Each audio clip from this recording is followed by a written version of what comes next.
Welcome to the Click podcast. I'm Dani Watson, a mindset and manifestation expert and founder of The Click, a company that helps women overcome their fears and limiting beliefs to create a life and business that they love. Within this podcast, I will help you get clear on what you want, identify the blocks that are holding you back, transform your mindset and raise your vibration so that you can co-create magic with the universe. If you are looking to design a life that truly sets your soul on fire and manifest more success and abundance, then you are in the right place.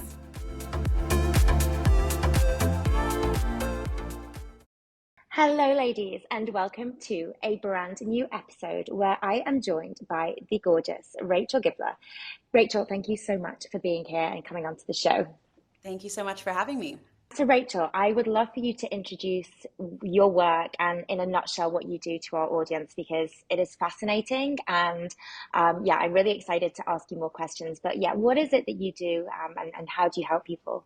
Yeah, absolutely. So recently what's been most alive for me, and it's really transformed on my journey, is I teach feminine embodiment and somatic embodiment and nervous system regulation as the foundation for manifesting a life that feels just as good as it looks. And I'm sure we're going to get into my story of how I came to that. My background is really in subconscious reprogramming, neuro-linguistic programming, and breath work, and that led me into a deeper journey of somatic embodiment. And my work now takes all of those components together so that we can actually live a really full, alive, fulfilled, free life. And the thing that I'm known for is my podcast called It's Fucking Spiritual, where I take spiritual concepts and I break them down and I make them tangible, relatable, accessible, and fun to actually apply to your life. So that's where most people know me from. I love that. And I love your podcast. And that is just this thing that I'm binging on at the moment. And I will link that in the show notes. But I love what you said actually about manifesting a life that not only looks good on the outside, but feels really good too. So a lot of your work then is really focused around how we feel and the somatic side of life. But we'll go into that because I actually do want to know a little bit about how you came into this work and what your story was to get here. Yeah, I'll briefly go into my journey because the evolution, I mean, there's been many evolutions. We're always evolving, right? So I'm like constantly growing and becoming and changing, and it's informing my work and what I teach. But as a little background, and I also share this in hopes that anybody listening to this can know that no matter where they come from, no matter what's happened to them in their life, they absolutely have the power to change and evolve and grow and transform. And I'm definitely a piece of evidence for that because my life did not look like this, 15 years ago, a decade ago. And I always say my journey started when I was 16. And I grew up with, incredible parents. I now know that there's some deeper wounding through my somatic work that I've uncovered as a child. But on the surface, I had all of my needs met. My parents were together. I had a very loving home. And so, from the outside looking in, everything looked perfect and great. And in many ways, it was wonderful. And my world came crashing down when I was 16 years old, and my father was killed in a freak accident. So one day everything was normal, and the next day everything was gone. And it kind of started me on this downward spiral. And at the time I was atheist, or I would have considered myself atheist because I grew up not in a religion, not spiritual, no belief outside of myself. And what that ended up doing was when my father died, then I just got really angry because I had no belief to lean into, no surrender. I didn't even have that language, right? And so I just became this really angry teenager who thought the world was out to get her. God clearly wasn't real. All of this stuff was stupid. And I went really destructive in my life. And what I find also interesting, or what I like to share about this, though, is that the day my dad died, I had this knowing come through me. It was almost like a voice, and it was just, this internal, claircognizance that I wouldn't have called it that at the time, but it said, this won't be all for nothing. One day you'll tell this story. And I get chills when I share that because it was so real and so true. And life happened, and then I started to stuff down that voice, and I started to get really destructive in my daily life, playing out a lot of different trauma patterns, everything you can imagine: drug and alcohol abuse, abusive relationships, just completely devaluing myself, had very low self-worth, went through a lot of different things with kind of family dynamics at that time after my dad passed.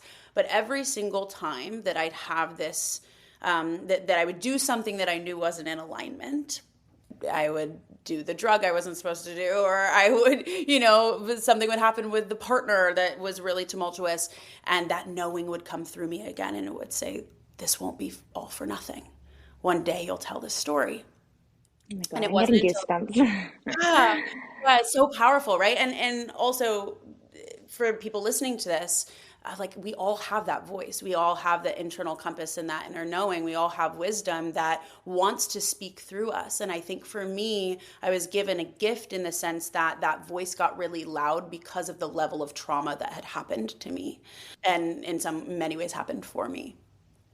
Right. And so, yeah, it wasn't until I was 23 years old that I was out of college, working a corporate job that I hated, 80 hours a week under fluorescent lights, drinking, binge drinking on the weekends, was in a relationship that wasn't good for me, like all of the things. Just, and I remember thinking, so what are we supposed to do? Go to college, climb the ladder, get married, sit under fluorescent lights, negate our soul until we die, and then, like, what is this? This can't be all for nothing.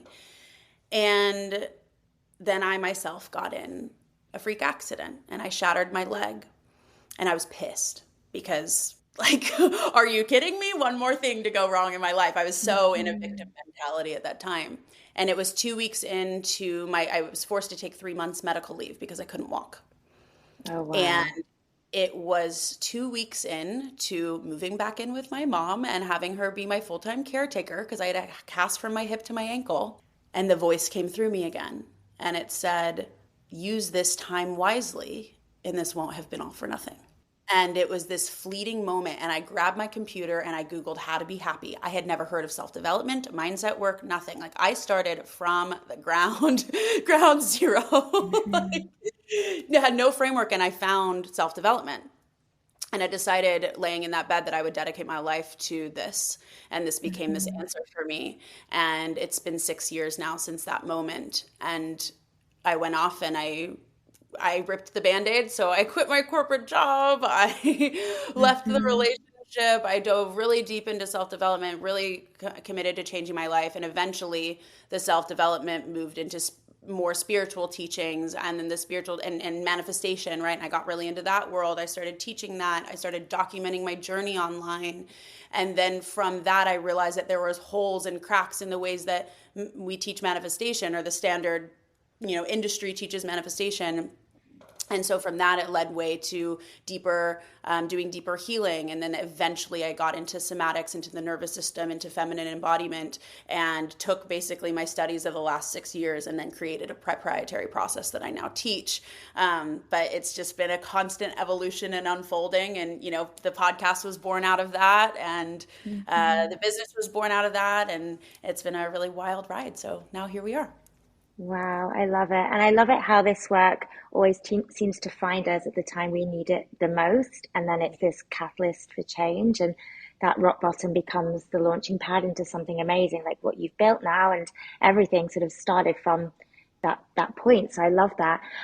So tell me, because you mentioned just now about manifestation, a lot of what is being taught is they're getting it a little bit wrong. And I think, linking back to what you said earlier, a lot of the time the focus is on getting to this visual, physical goals. So the dream home and the things that we can stick on the vision board, which is great.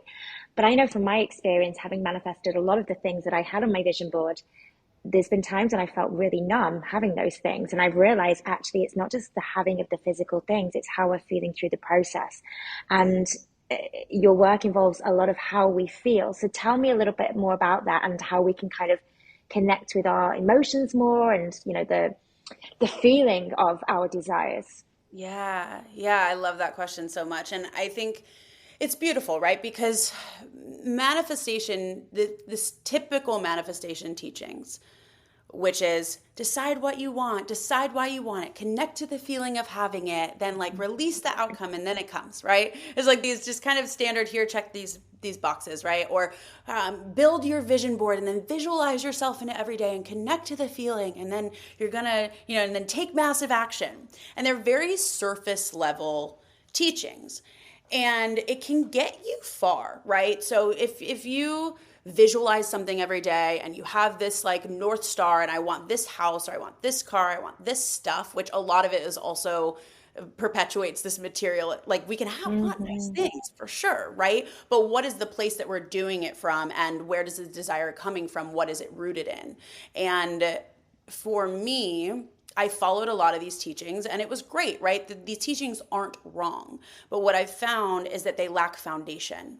And so what ends up happening is you almost have a split. And this is what I've observed.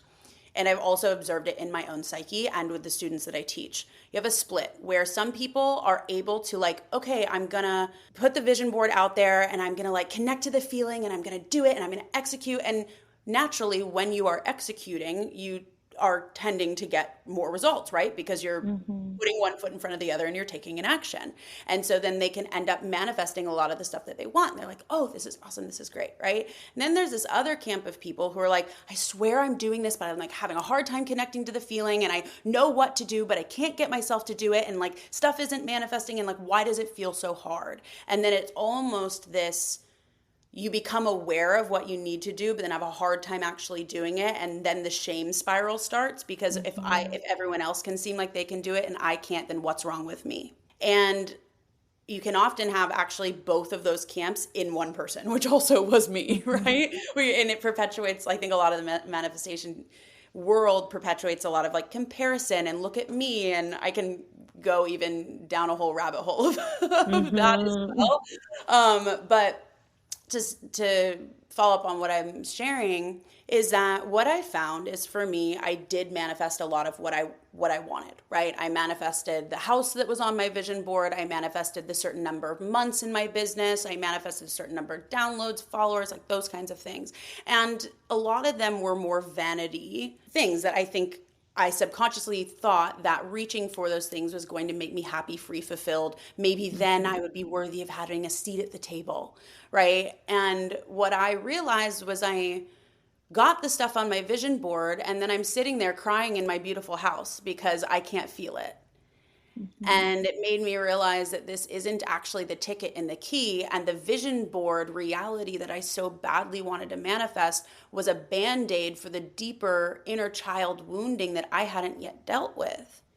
And I think that can get perpetuated. And also on the flip side of this is something that was challenging for me and that I also see in students is the side that I mentioned of like, I feel like I'm trying to connect to it, but like I can't connect to the feeling and all that, they have a hard time like getting themselves to actually take the action because there's too much self-sabotaging patterning on top of, we say we desire something, but our inner child doesn't feel safe for it. And so they can't actually get themselves to do the thing, take the action, or feel how it would feel to have it.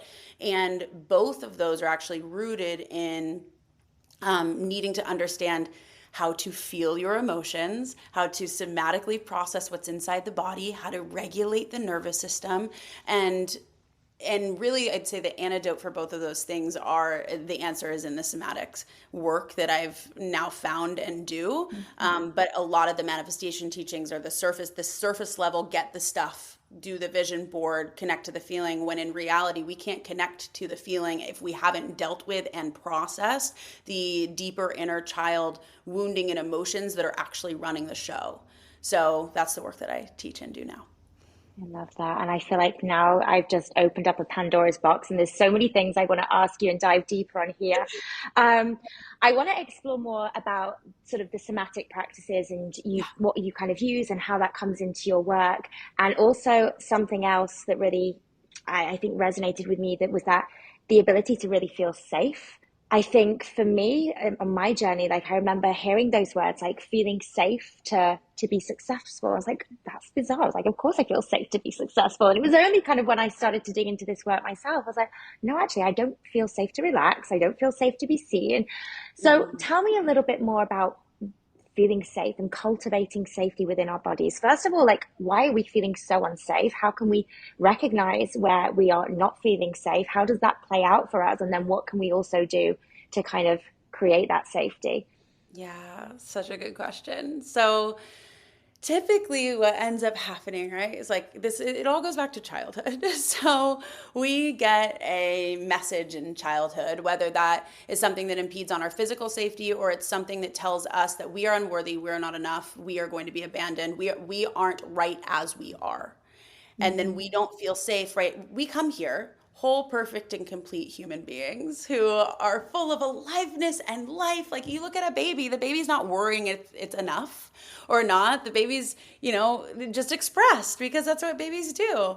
And then somewhere along the way, when we start to get projected onto us as children from adults in our lives, there are projections and there are woundings that result out of those projections that are, I'm not enough, I'm not good enough, I'm not safe, and therefore I can't trust myself. And so the lack of safety in self is actually a lack of trust in self, right? And so Mm-hmm. then we're taught to negate our true self and negate our true soul to appease what mom and dad want or the caregiver wants, to appease what the society and culturally what the expectations are, to not be expressed, to not be fully alive, and then we actually end up abandoning ourselves as a byproduct of that. And we also have other things that happen as well, that like little t traumas, big T or little t traumas, that end up putting our nervous system into a fight or flight state. So Mm-hmm. when we have a regulated nervous system, we are alive, we are lit up, we are naturally expressed, we trust what comes through us, we trust our expression, right? We trust our desire, we trust our expression. But when we have big T or little t traumas, and those could be even as little as a kid makes fun of you on the playground when you're 6 years old and you internalize that, right? And like, oh my gosh, and you have that moment, everybody knows the moment where their stomach drops and Mm-hmm. like they get hot and you get embarrassed, or you want to run away, you want to hide, and your nervous system goes into fight or flight. And we can talk about, there's obviously deeper traumas that can happen within the family dynamics and unit and things like that as well. And the nervous system ends up getting patterned into this fight or flight. And then we see through the lens of, I am not safe as I am, or the world is not safe, or my family is not safe. And so then we literally pattern in our nervous system to be in a state of fight or flight. And when we're in fight or flight for so long, then our nervous system can't handle it anymore. And we end Mm-hmm. up going into collapse, freeze or collapse, right? And every single nervous system state actually has a story with it, as well. So a lot of the typical teachings are from what I call the top down, which is from the mind into the body. So like Mm-hmm. mindset work, right? Just journal Yeah. about it. Mindset work, like, know your stories, and then you can heal them, reprogram your subconscious. But the thing is, it's created a culture where people are so self-aware, right? If you're in this industry, if you're listening to this podcast, like, you are probably a very self-aware human. You probably know your stories from childhood. You know what your limiting beliefs are. You're highly self-aware of how things have affected you in your life. And then it's like, but why can't I still get myself to do the thing? And it's Mm-hmm. because there's a lack of embodiment, right? There's an understanding and an acknowledgement of it, but we actually need to process the feelings that didn't get processed as a child, because we had to push them away. We had to be something else. We had to stuff it down. We learned a certain coping mechanism. And then it ends up coming out sideways in adulthood because we go back to those habitual nervous system states because we're seeing through a specific lens and our body is remembering specific states. So we typically have states where we go to, like in relationship, I fight, or in relationship when I Mm-hmm. go through a breakup, I collapse. Like, there's different patterns that our nervous system has. What we get to do to begin to start creating safety. So that's how a lack of safety starts, right? Is that Mm-hmm. it's created in childhood, and then also it creates in patterns the nervous system. Trauma gets stored in our body, then we end up projecting that out onto the world. This story of I am not enough, I am not good enough, I will be abandoned, and then what ends up happening, because that's the lens we see life through subconsciously, then we end up perpetuating that cycle, because we bring scenarios and circumstances and people into our lives that end up perpetuating that wound until we are able to look at it, heal it, make a different choice, decision, and process the feelings that never got processed as a child.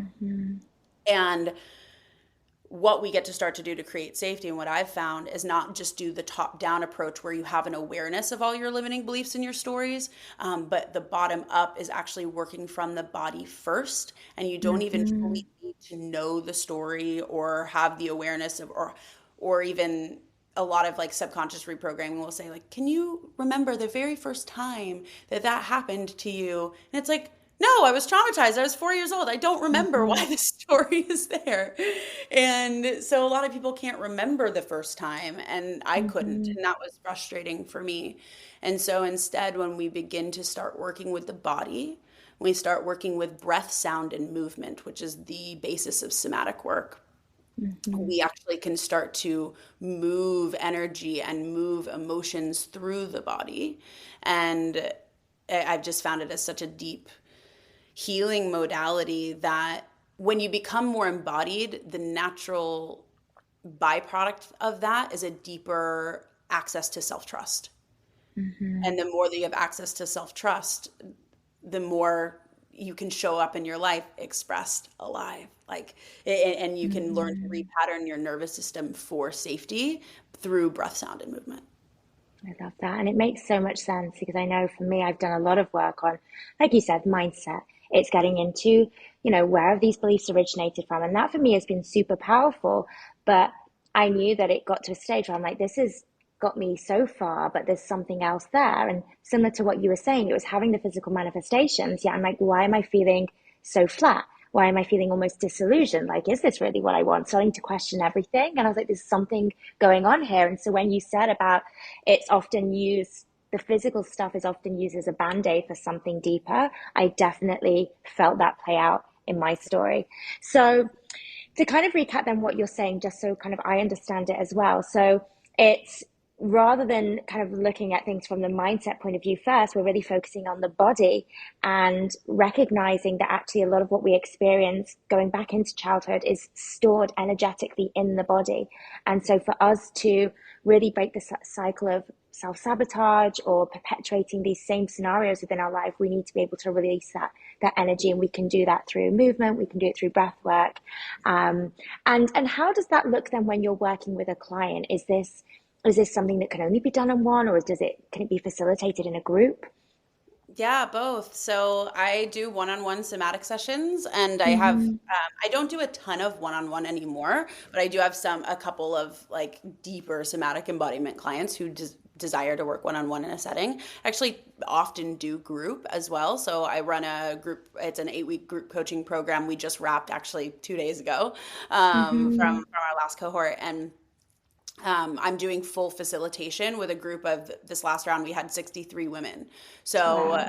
yeah, you can definitely, I'm facilitating them getting into their body. And it's not just, you can obviously get into your body just through movement, but the specific style of facilitation that I'm doing is actually taking them on an arc, taking them on a journey. And the subconscious is the body. So, lay there and do hypnosis, but what I do is almost like a blend of both. So we're doing movement, but you're really going inward, and you kind of get into almost this like hypnotic trance and state. And when you get connected into your body, think of it as like the mind, body, soul. You're out of your mind and trying to figure it out, but the mind, body, soul become aligned, and the veil becomes thinner to the answers and the wisdom that you seek within. And so I take people on a facilitated journey, and we might go into like, okay, we're going to be looking at a pattern.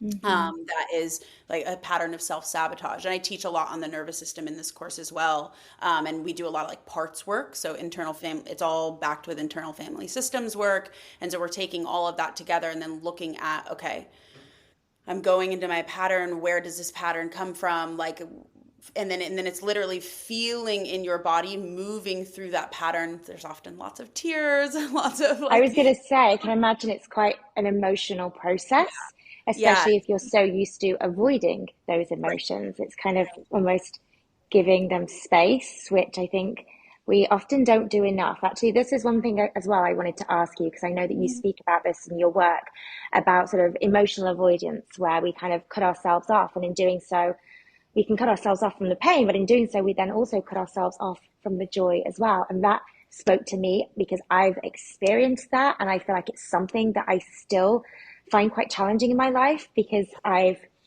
think of going back into kind of my story, I think it was a lot because, and I know you've also spoken about this, almost being told that you're too much, too yeah. emotional. Being so, kind of my response to that was to really suppress everything. But then, yeah, okay, we can avoid pain, but then it's like something amazing can happen, and it's like, why am I not so happy? So, tell me more about this. Where does this emotional avoidance come from, and what can we do to start allowing these emotions in and being okay with being emotional? Yeah. Oh, I love this. So, yeah, when we avoid our emotions, the foundation and the energetic underneath that is that I don't trust myself to feel. I'm Mm-hmm. too afraid to feel what's there, right? And when we numb the negative, we numb the positive. So the human experience is meant to be felt, and it's meant to, we want the whole range of the human experience, right? That's why we're here, Yeah. is to have the full range. And I think that there's this really challenging and detrimental idea, especially in this like be high vibe. I think that's changing a lot, but like in the spiritual community of like, or even manifestation, like you need to like be in a high vibration and be a vibrational match to call in what you desire. And I think that can be really detrimental because again, it's a band-aid for the deeper emotions that need to be processed. And Mm-hmm. when we avoid emotion, it's often just because we're too afraid to feel. We don't want to feel what's there, and that actually ends up perpetuating the pain. Because when you shove down denser emotions, they always come out. So they always come out sideways. So that's why if you shoved down your emotions when you were 4, 5, 6 years old, and then as an adult you're like, why am I having this insane emotional reaction and freaking out on my partner when like they didn't, it like the reaction is bigger than what the circumstance calls for, right? And I think we've all had that experience of like, why am I freaking out, or why am I so Mm-hmm. anxious, or why am I ruminating? It always comes out sideways. So it's because that the part of you that didn't get to express in childhood is like still there and still coming out. And then we try to avoid it. We try to numb it in other ways, through scrolling, through social media, through overworking, through like there becomes these adaptations, and parts of ourselves start to adapt to try to manage the wounded inner child that didn't actually get to feel the pain. And so that's why then we see the self-sabotaging parts come out, the people pleasing part that fawns comes out, the Mm-hmm. yeah, all the different, whatever your flavor of self-sabotage is, whether that's like overindulging, over shopping, overeating, overworking, over drinking, Or like all of the above. whatever that is. Those are simply parts that are trying to Mm-hmm. manage not having to feel what the wounded inner child never got to feel. Mm-hmm.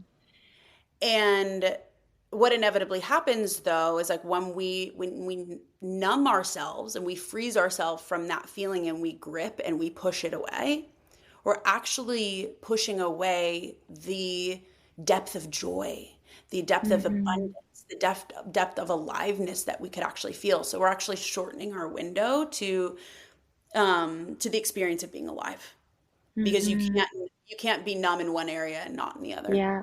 So yeah, it's I'm it's curious with this whole sort of talk about emotions, and I think I'm curious because that's something I've really battled with, is being to really truly embrace all of my emotions. For somebody to come into this work, if they were to do, the the movement and the breath work and come into these somatic practices, does there need to be sort of a level of openness, like I am ready to embrace my emotions? Because I'm just kind of thinking out loud here to kind of surrender into that and fully get the most of that experience. It's almost like I'm ready for this. Like, is there Yeah. some kind of process somebody could go through first to kind of get them, I guess, to, I'm just thinking if I was to kind of go into when I was so like emotionally avoiding, Yeah. you know, I would do anything. And I remember going into a hypnosis session and I couldn't get there because I was so tense. And Mhm. I've had the same experience as well with psychedelics where it was just, I couldn't, because I wasn't allowing myself to just surrender and relax into it Yeah. because my walls were up, my Yeah. emotional walls were up. So is there something that you would guide people to go through before they go into these somatic practices, or the somatic practices a way to kind of let go? Sure. Yeah, I love that question. And it's both, right? So, what I want Mm-hmm. to speak to is, and what you just brought up is so beautiful because our subconscious is so intelligent and we get to trust our body, we get to trust our subconscious. It will not give us what we cannot handle. So, the part of you that was like, I don't want to feel, when I was really avoidant in my emotions or with psychedelics or those things, like the part that was probably online was the control, right? The controller, Mm-hmm. the gripping part. And that part has um, a very beautiful role. It's protected you for so long, right? So everybody's going to be different in where they're at on their journey. And so we, get to trust that, that you're not going to get blown out by anything that you're Mm-hmm. not ready to handle, right? Your subconscious is only going to allow you to go to what you are able to witness and able to handle.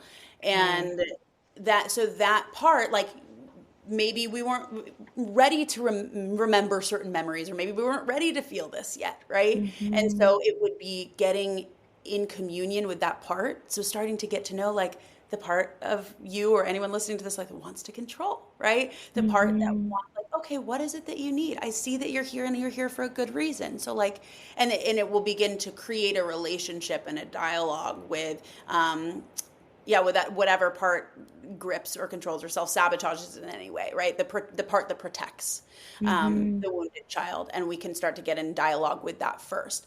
But what I will say to somebody coming in, so the way that I run my course is we're not going deep into somatic practices until week 5.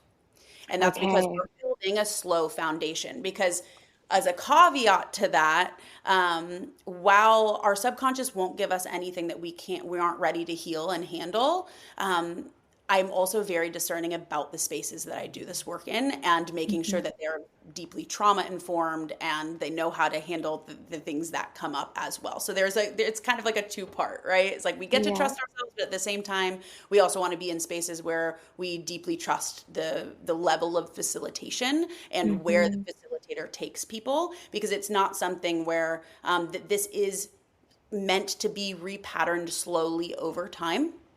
Mm-hmm. And the first place to start, I'd say, for anyone, and where I start with my students, is that it's just getting acquainted with the body. Because when we have lived so much in our head, and we live in a society that lives completely in our heads, and from force and work and push and grind and very logical, very analytical, very hyper masculine, Mm-hmm. when we live so much in our head and we're trained that way, we've completely cut off our body's wisdom. And so many people, you'll find that, and this is the case for me as well, like almost don't are so dissociated from their body. And that happens through trauma, big T and micro traumas as well, that we don't even know what's happening in our body. We don't trust our Mm-hmm. body's wisdom. We don't trust what's coming through. And so, where we start in the foundation is literally doing body scans, getting acquainted with the sensations that reside in the body, because emotions are simply sensations when not attached to a story. Mm-hmm. So how do we actually begin to just start to name the sensation and like name what's there, and getting acquainted with that? And that's a foundation that I start with first before going into any like deeper movement and or somatic practice. Okay. No, that makes so much sense. And I guess as well with that sort of 5 weeks before you get into the body sort of work, probably because like we are so in our heads, like, we're busy and Yeah. we're got these like endless to-do lists. And so many of us are operating so much in our masculine that it probably takes that time to be able to start witnessing the body and slowing down to pay attention to what's really going on. And does this work that you do, is it happening offline and online, or does it need to be sort of an in-person thing? Oh, I host all online, and Yeah. then I do some retreats in person, but the majority of my work is actually online, except for, a couple retreats year round. Hmm. So Hmm. in person is so powerful, Yeah. so amazing. We have a retreat actually in August coming up, but like usually the 63 women like that, my last group program, that's all online. I love that. And where is your retreat in August? Where's that being held? It's in In Austin, Texas. Austin. Well, it'll be inside because I know it'll be hot. Yeah, Yeah. amazing. Okay, well, we'll have to link that in the show notes as well, because I know that we've got a lot of ladies that are really craving more of an in-person Yeah. thing as well. The other thing that I did want to ask you about, because again, this is something that I saw that was you spoken about on your social media. I was like, I need to ask her about this. Being in our feminine, allowing ourselves to slow down more and relax and kind of, work from that place of joy, ease, flow without being in our hyper masculine and so fixated on, the goal, the outcome. Yet equally being able to get a lot of stuff done. Like you are obviously, a businesswoman, you've got a podcast, you've got so many things going on with your business and your life. So how do you manage being able to be in your feminine, yet Mm, equally get all of the things done that you want to yeah. Oh, this is the million-dollar question that I'm do? still learning the dance of how it works in my life. But what I found for me, because when I first started walking the feminine path and really getting deeply into feminine embodiment, I thought, how am I supposed to manage a business? How am I supposed to get this, all of this done, right? And for a while often we find something in the pendulum swings in the opposite direction. So then for a while I thought, maybe I don't want to do any of this. I don't want to be a boss babe anymore. I don't want to, and I realized that wasn't my truth either. And the core of what I'll say here is that the feminine, operating from a feminine lens, is not about what you do, it's about how you do it. So Mhm. it's the energy in which you're operating from. And when I was building my business in season one of the podcast, it was like grip, force, push, discipline, and I was burning myself out and I was really tired because I was completely negating my body and my body's signals. And sometimes it would come through and some wisdom would come through and things like that. But for the majority of the time, I was operating in this hyper masculine, really gripping, and then I wouldn't be able to hold that, and then I'd collapse because my nervous system wasn't expanded to just be able to like hold. So I would have like really big months followed by like, oh my gosh, this is hard, and then it would, it was just this constant challenge because I was trying to operate from a space um, that wasn't right for me. It wasn't true to my energy, right? And Mhm. with feminine, the feminine operates from devotion. Mhm. So rather than just discipline, the hyper masculine, which we need, right? We all have masculine and feminine energy within us.